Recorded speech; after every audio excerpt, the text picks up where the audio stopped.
Hi everyone, my name is Randy. I'm excited to make this first YouTube video for my leather channel.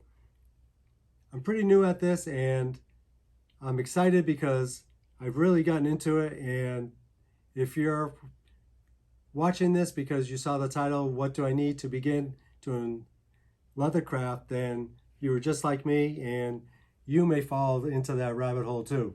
But to start off, you don't have to go crazy. You don't have to spend tons of money. I'll show you the items that I think that you might need just to start it out and see, get your feet wet, see if you like it. And from there, yeah, we can talk about upgrading and more tools, and you can get into it as much as you want or as little as you want. But let's start off from the basics. Okay, you think you might want to make something, you go on the computer, you find a guy who's made a pattern for something, maybe it's a wallet, and you download the pattern on your computer. It comes out as a piece of paper with the pattern on it.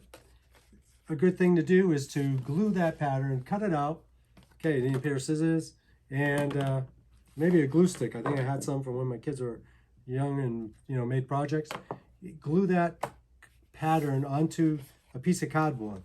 You can use a cereal box, cracker box, and glue the pattern onto that. And it gives you a nice firm, pattern to put on your leather and trace it out.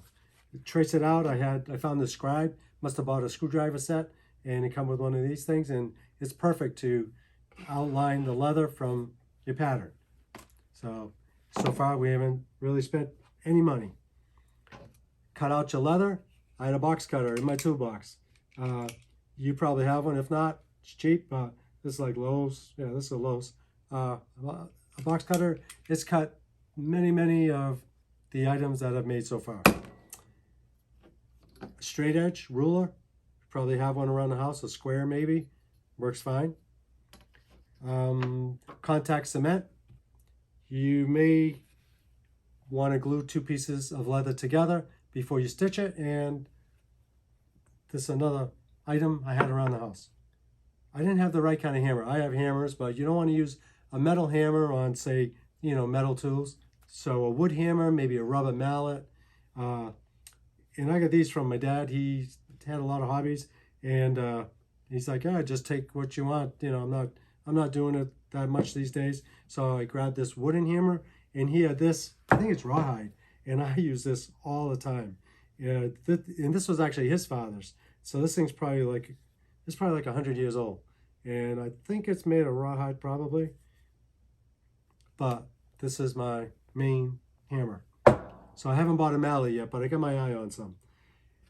I bought this cutting mat from, I think I got it on Amazon, but I had gone into a fabric store to see what kind of stuff they had. And they sell these, so it's pretty common. And I also bought a piece of rubber. When I make my stitching line, I pound the holes through the leather onto the rubber mat to save my cutting mat for cutting.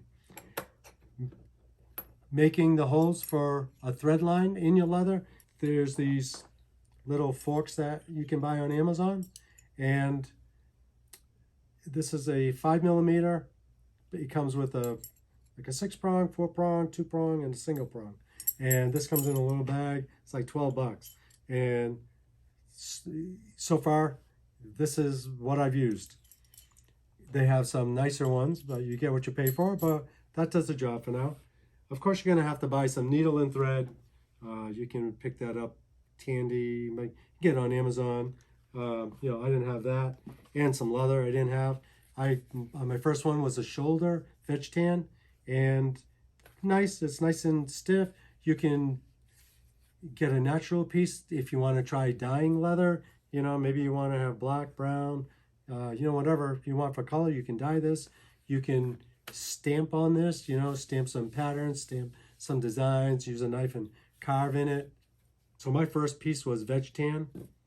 And after gluing it and marking my stitching holes, and I'm going to stitch, I did buy a stitching pony. So this is a little jig that you put your piece of leather in, clamp it down, it holds it together, and it holds it tight, and you can have two hands for stitching. So this is pretty handy. You could stitch on your lap, but this is easier. This is probably like 20 to 30 bucks maybe. So with sandpaper, so after you stitch you glue your piece together, you stitch them, you know, whatever you're making, and your edge is pretty sharp, you get that right angle. You could buy an edging tool that will take off the sharp edge. This is inexpensive. They can get pretty costly for some real nice ones, but this does the job for now. Sandpaper, had around the house, sand the edge down, and then I just used, at first I just used water, and that kind of lays the fibers down. And you could use a dowel to get on it, some friction on it. This is a little like a burnishing tool. It's made of wood, cheap, Amazon. It's got some grooves that kind of fit the leather for whatever size that you're trying to burnish, but just even a straight edge with a dowel would do it. You could do it with some denim, you could use some canvas, and you know, burnish a nice edge on your finished product. Does a super job. And those are pretty much the tools I got started.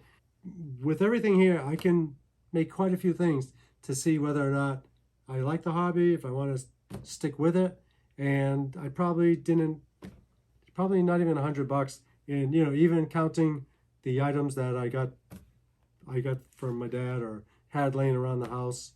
It depends on what you you know, how far you want to go, but it doesn't cost a lot. You know, bottom line, it doesn't cost a lot to try out the Leathercraft, see if you like the hobby, see if maybe you want to do it for maybe a side hustle in the future. That's enough to get going, and I hope that helps you if you were not sure. But I did it with these items, and once you get moving, yeah, you're going to get into it, and we can talk again about all the other stuff that you're going to want to upgrade to, because it's really satisfying when you're making yourself a you know, a wallet, a tote bag from a piece of leather, and you know, you're putting some work into it, and it's starting to shape up into something that you can give as gifts, keep for yourself, and you know, maybe sell for that side hustle. So you find yourself, if you're like me and you know, a lot of the other crafters in the community, once you get going, you can get up in the morning, raring to go, have ideas of what you want to get done that day, and I can come down here early in the morning and stay here till freaking midnight and not get tired of it. Put some music on, the stitching, you know, doing all the craft, very like therapeutic. It's very rewarding, and you know, you're probably gonna like it, and I hope you do. So if you want to come back for some more videos in leather, come hit me up. I love it if you do. So thanks for watching, and see you in the next video. Have a great day.